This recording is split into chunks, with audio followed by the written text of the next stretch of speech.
Hello everyone, this is doctor Ashraf इमाम। आज NCERT line by line series में हम लोग बात करेंगे क्लास 11 के पेज नंबर 5 में, और पेज नंबर 5 के लास्ट पैराग्राफ के बारे में डिस्कस करेंगे, जिसमें एक वर्ड है सिस्टमैटिक्स। ठीक है, अब हम लोग देखते हैं ये सिस्टमैटिक्स होता क्या है एक्चुअली। ठीक, अगर इसके ओरिजिन के तरफ जाए इस वर्ड के, तो ये वर्ड ओरिजिनेट है लैटिन वर्ड सिस्टेमा से, लैटिन वर्ड सिस्टेमा से, जिसके मीनिंग होते हैं क्या? सिस्टमैटिक अरेंजमेंट ऑफ ऑर्गेनिज्म, है ना, सिस्टमैटिक अरेंजमेंट ऑफ ऑर्गेनिज्म। ठीक है, अब ये जो सिस्टेमा वर्ड है, इसको दिया कौन? कैरलस लीनियस ने, कैरलस लीनियस ने, है ना। इसी वर्ड के बेसिस पे कैरलस लीनियस ने अपनी बुक का नाम रखा, जिसका नाम है सिस्टेमा नेचुरे, सिस्टेमा नेचुरे। अगर आप एक्चुअली में सिस्टमैटिक्स को देखें तो सिस्टमैटिक साइंस की वो ब्रांच है जिसमें लिविंग ऑर्गेनिज्म के क्लासिफिकेशन और उनके बीच के इवोल्यूशनरी रिलेशनशिप को समझते हैं। इससे पहले के लेक्चर में हमने देखा था कि लिविंग ऑर्गेनिज्म को कन्वीनियंट कैटेगरीज में डिवाइड करने को टैक्सोनॉमी कहते हैं। ठीक है, तो और इवोल्यूशनरी रिलेशनशिप पहले से एडेड है इसमें सिस्टमैटिक्स में। तो अगर हम सम अप करने की कोशिश करें तो टैक्सोनॉमी क्या है? Taxonomy plus evolution is equal to systematics. Systematics को हम लोग क्या बोल सकते हैं? Taxonomy plus evolution.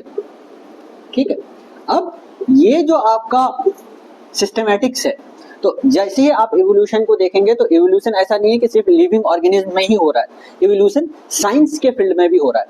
Initial stage में क्या था, हम लोग आंख से देख के चीजों को ऑब्जर्व करके बता रहे होते थे कि हाँ भाई ब्लड जो है रेड है। अब क्या हुआ, माइक्रोस्कोप आ गया तो उसके अलग अलग सेल्स को देख पाते हैं। तो सेम फीचर क्या था, टैक्सोनॉमी या क्लासिफिकेशन में भी था। इनिशियल स्टेज में जो लिविंग ऑर्गेनिज्म है उसको अलग अलग ग्रुप में क्लासिफाई किया गया सिर्फ एक्सटर्नल फीचर्स के बेसिस पे। ठीक है, जब लिविंग ऑर्गेनिज्म का सिस्टमैटिक अरेंजमेंट किया गया एक्सटर्नल फीचर्स पे, तो उसको हम लोग क्या बोलते हैं? Old systematics. उसको हम लोग क्या बोलते हैं? Old systematics. ठीक है, तो ये जो आपका सिस्टमैटिक अरेंजमेंट ऑफ ऑर्गेनिज्म है, जब इसको किया गया क्या? बेस्ड ऑन ओनली एक्सटर्नल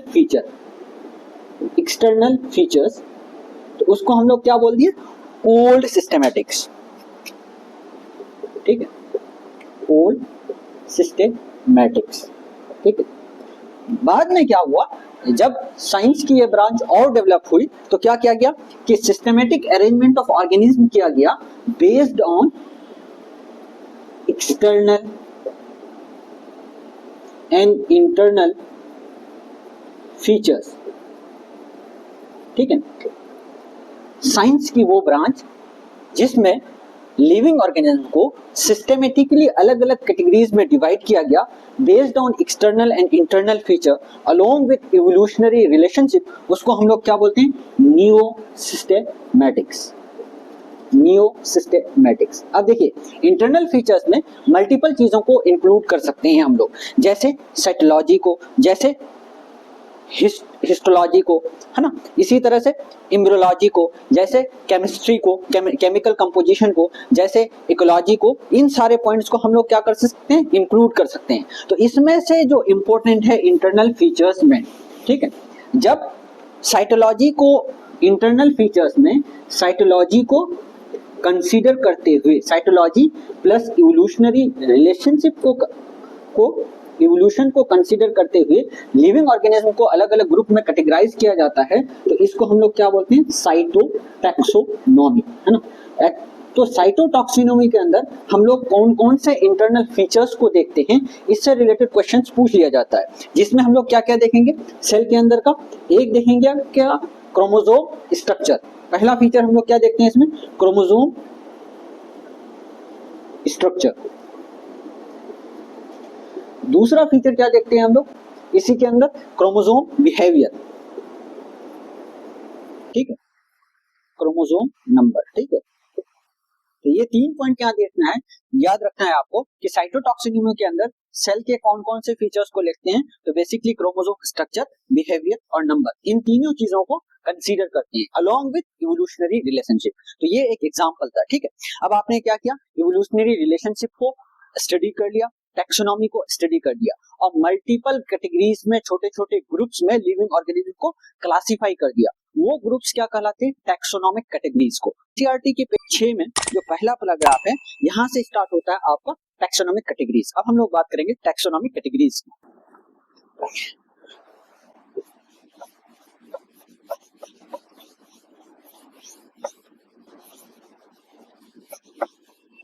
ठीक है,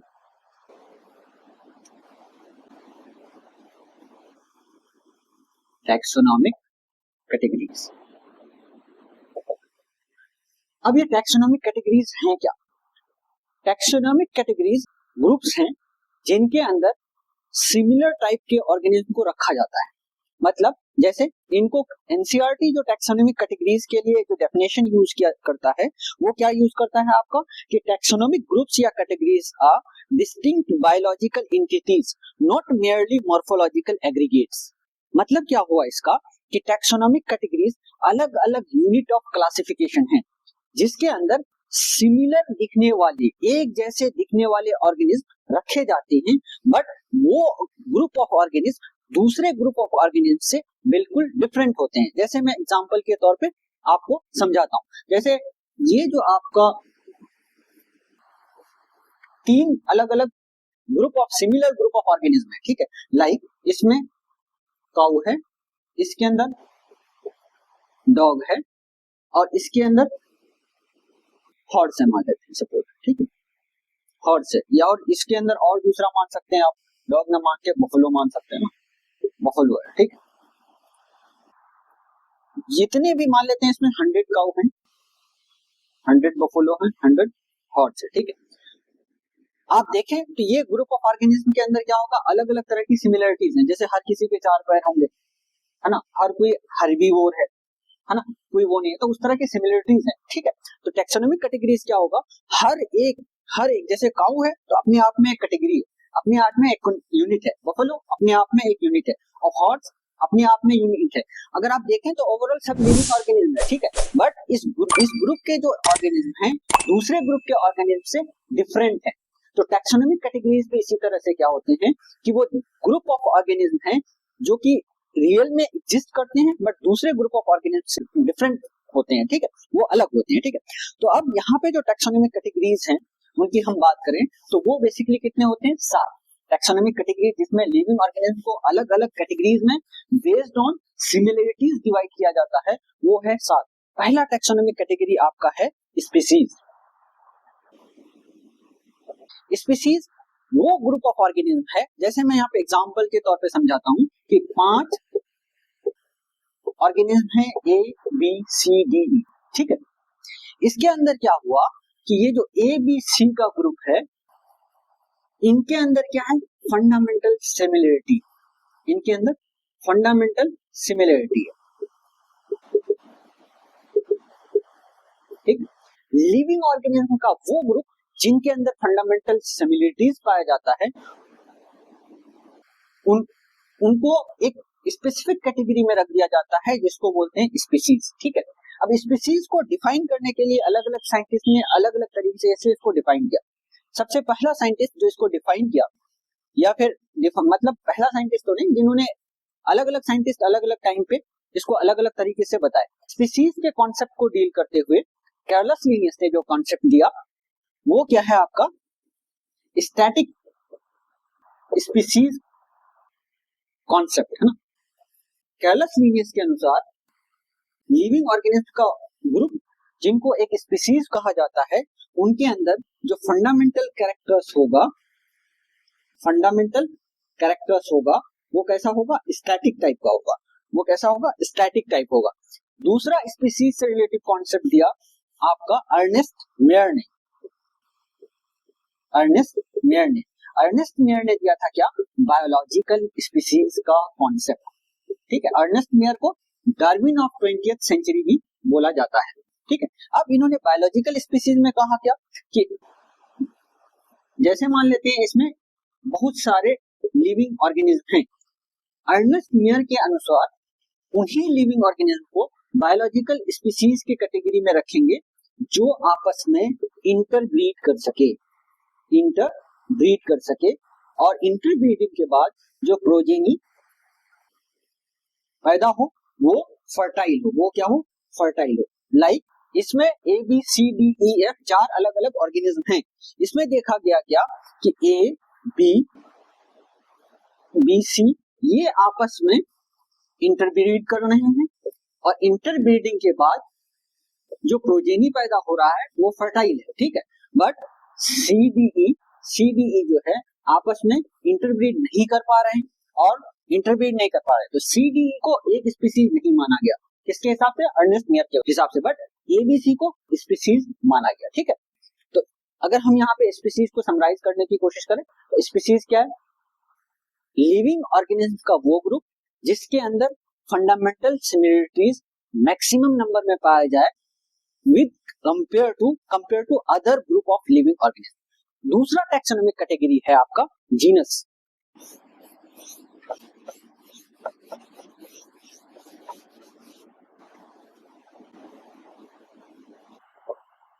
जीनस, ठीक है। अब देखिए यहाँ पे मल्टीपल स्पीसीज बन गए, जैसे ये एक स्पीसीज 1 है, 2 है, 3 नंबर है, 4 नंबर है, ठीक है। ए स्पीसीज, पहले स्पीसीज के अंदर जो लिविंग ऑर्गेनिज्म है वो कौन है, ए है ना। और दूसरे में कौन है, बी है, तीसरे में सी है, चौथे में क्या है, डी है, ठीक है। जब आप मल्टीपल स्पीसीज को देखेंगे यानी multiple group of similar organism को देखेंगे तो उन सारे ग्रुप में क्या होगा, कुछ ग्रुप्स आपस में ज्यादा सिमिलर होंगे दूसरे के कंपैरिजन में। जैसे यहाँ पे अगर देखें आप तो आपको क्या देखने को मिल रहा है कि जो पहला ग्रुप मान लेते हैं, पहला और दूसरे ग्रुप में जो है फंडामेंटल सिमिलरिटीज या फिर सिमिलरिटीज जो है तीसरे और चौथे से ज्यादा है। तो इन दोनों वो स्पीसीज जिनके अंदर सिमिलरिटी दूसरे स्पीसीज के कंपैरिजन में ज्यादा हो उनको एक जीनस में रख देते हैं। यानी जीनस क्या हो गया, group of species with more similarities है ना। अब क्या होगा, जैसे हम एग्जांपल के तौर पे समझ सकते हैं, जैसे 3 एनिमल है, क्या क्या, लायन, टाइगर और लियोपार्ड, ठीक है। और मान लेते हैं हम लोग क्या, वुल्फ है, और क्या मान सकते हैं हम लोग, डियर है, ठीक है। और क्या मान सकते हैं, फॉक्स है ना? तो जब इन लिविंग ऑर्गेनिज्म की स्टडी की गई तो देखा गया क्या कि ये तीनों के अंदर ये तीनों अपने आप में क्या, अलग अलग ऑर्गेनिज्म है, अलग अलग एनिमल है, ठीक है। और ये सारे भी अलग अलग हैं, बट जब आप इन सबको कंपेयर कीजिएगा तो इन तीनों के अंदर जो फंडामेंटल सिमिलरिटीज है या सिमिलरिटीज है वो इनसे ज्यादा है। इसी वजह से इन तीनों को एक लार्जर ग्रुप में रख दिया गया जिसको क्या बोला जाता है, पेंथेरा। अब पेंथेरा क्या है आपका, जीनस है, ठीक है। इसी वजह से क्या, लायन को पेंथेरा लियो बोल दिया जाता है ना। टाइगर को टिग्रिस बोल दिया जाता है और लियोपार्ड को पैराडस, है ना। अब क्या हुआ, फिर जैसे यहाँ पे जीनस हुआ तो फिर क्या होगा, मल्टीपल जीनस जिसके अंदर ज्यादा फंडामेंटल सिमिलरिटीज हो उनका एक फिर ग्रुप होगा जिसको हम लोग क्या बोलते हैं, फैमिली। और फिर वो फैमिली जिसके अंदर दूसरे फैमिलीज के अंदर, जैसे मतलब 10 फैमिली है तो 10 फैमिली में 5 ऐसे फैमिलीज हैं जिसमें 5 से कंपैरिजन में इनके अंदर ज्यादा सिमिलरिटीज हैं, तो फिर उनको हम लोग क्या करते हैं, एक जगह रख देते हैं। एक और बड़ी कैटेगरी, लार्जर टैक्सोनॉमिक कैटेगरी में रख देते हैं, वो है ऑर्डर, ठीक है। ऑर्डर के बाद क्या होगा, फर्दर बहुत सारे ऑर्डर हैं तो उनमें से जो ऑर्डर आपस में ज्यादा रिलेटेड है उनको एक और ज्यादा टैक्सोनॉमिक कैटेगरी, बड़ी टैक्सोनॉमिक कैटेगरी में रख देते हैं, वो क्या है, क्लास। फिर कई एक क्लास जिसके अंदर ज्यादा सिमिलरिटी हो तो उसको क्या करते हैं, फर्दर एक बड़े कैटेगरी में रख देते हैं जिसको बोलते हैं क्या, फाइलम या डिवीजन। फाइलम यूज किया जाता है एनिमल्स के लिए और डिवीजन यूज किया जाता है प्लांट्स के लिए, ठीक है। तो अब क्या होगा, बहुत सारे आपके पास एनिमल्स के फाइलम होंगे, वो सारे एनिमल फाइलम्स को एक जगह कलेक्ट कर दीजिए और उससे जो आपको हाईएस्ट लेवल का टैक्सोनॉमिक कैटेगरी मिलेगा वो क्या मिलेगा आपको, एनिमल किंगडम, एनिमल किंगडम। इसी तरह से प्लांट के जितने डिवीजन हैं सबको एक जगह जोड़ दीजिए, उससे जो आपको हाईएस्ट टैक्सोनॉमिक कैटेगरी मिलेगा वो क्या मिलेगा, प्लांट किंगडम।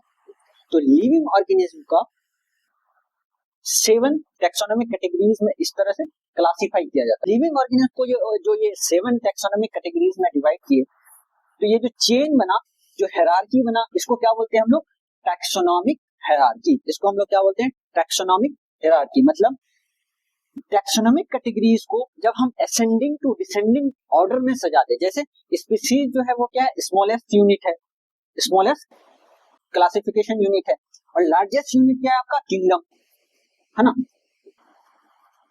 तो ये टैक्सोनॉमिक कैटेगरी को चाहे स्मॉलेस्ट से लार्जेस्ट की तरफ या लार्जेस्ट से स्मॉलेस्ट की तरफ आप अरेंज कर दें, तो इससे जो हायरार्की मिलेगा इसको हम लोग क्या बोलते हैं, टैक्सोनॉमिक हायरार्की, टैक्सोनॉमिक हायरार्की, ठीक है। अब टैक्सोनॉमिक हायरार्की में जैसे ही आप स्मॉलेस्ट से लार्जेस्ट की तरफ मूव कीजिएगा तो क्या होगा, जैसे स्पीशीज के अंदर मैक्सिमम सिमिलरिटी मिलेगा लिविंग ऑर्गेनिज्म के बीच में, मैक्सिमम सिमिलरिटी मिलेगा, और जैसे किंगडम में जाइएगा तो क्या होगा, जो लिविंग ऑर्गेनिज्म होगा उनके बीच में सिमिलरिटीज मिनिमम मिलेगा, सिमिलरिटी मिनिमम मिलेगा, ठीक है। मतलब क्या हुआ, टैक्सोनॉमिक हायरार्की में जब हम लोग स्मॉलेस्ट से लार्जेस्ट ग्रुप की तरफ मूव करते हैं तो जो कॉमन कैरेक्टरिस्टिक फीचर्स है जो लिविंग ऑर्गेनिज्म आपस में शेयर कर रहे होते हैं उसका नंबर लगातार कम होता जाता है, ठीक है। तो कॉमन कैरेक्टरिस्टिक फीचर कम होता जाएगा, ठीक है, कम होता जाएगा। नीट में जो क्वेश्चन पूछा जाता है एक्चुअली में टैक्सोनॉमिक हायरार्की के सीक्वेंस से पूछा जाता है कि इसका करेक्ट सीक्वेंस क्या है ना। तो उसमें 4 ऑप्शन बना दिया जाएगा, उसमें आपको एक चुनना होगा, ठीक है। तो ज्यादातर टाइम में क्या होता है, हम लोग इसको भूल जाते हैं, तो इसके लिए क्या एक छोटा सा ट्रिक है, उसको याद कीजिएगा, उसको ध्यान रखिएगा, तो क्या होगा, वो ऑर्डर जो होगा वो सही हो जाएगा, वो ऑर्डर आपका सही हो जाएगा। और वो क्या है मैं आपको बताता हूँ। देखिए, जब भी हम लोग कोई टास्क देते हैं तो क्या होता है कि कभी किसी दोस्त को पूछ लेते हैं या क्लासमेट को पूछ लेते हैं, ठीक है। पता चला हम दोस्त को पूछे, अरे यार हमारा तो आज होमवर्क कंप्लीट है ही नहीं, मैंने किया ही नहीं। फिर सोचे कि यार दोस्त तो नहीं किया, चल किसी क्लासमेट को पूछ लेते हैं, वो भी क्या बोल रहा है, यार हम भी नहीं किए। तो अब हम ऐसे ही मुंह उठा के चले जाते हैं क्लास में बिना होमवर्क कंप्लीट किए हुए। सर है भाई, वो खड़ा आपको बोले भाई बता क्यों नहीं किए, तो आप क्या बोले कि सर जी क्या बताएं आपको, फ्रेंड और क्लासमेट दोनों का ही है ना। क्या बोलेंगे हम लोग, सर जी फ्रेंड और क्लासमेट दोनों काहिल ना। एस से क्या है आपका स्पीशीज, जी से क्या है जीनस, जी से फ्रेंड के एफ से क्या है फैमिली, और से तो पूरा ही ऑर्डर है। ये class, D4 division word use किया जाता है किसके लिए, प्लांट्स के लिए, और एनिमल के लिए क्या यूज करते हैं, फाइलम, है ना, डिवीजन या फाइलम फॉर एनिमल्स। और काहिल के से क्या है किंगडम, ठीक है। इससे क्या होगा, आपको एक करेक्ट सीक्वेंस याद रहेगा टैक्सोनॉमिक हायरार्की का, ठीक है। इससे आगे हम लोग इसी तरह से एनसीईआरटी लाइन बाय लाइन को डिस्कस करेंगे हर एक एनसीईआरटी के चैप्टर का। Thank you so much.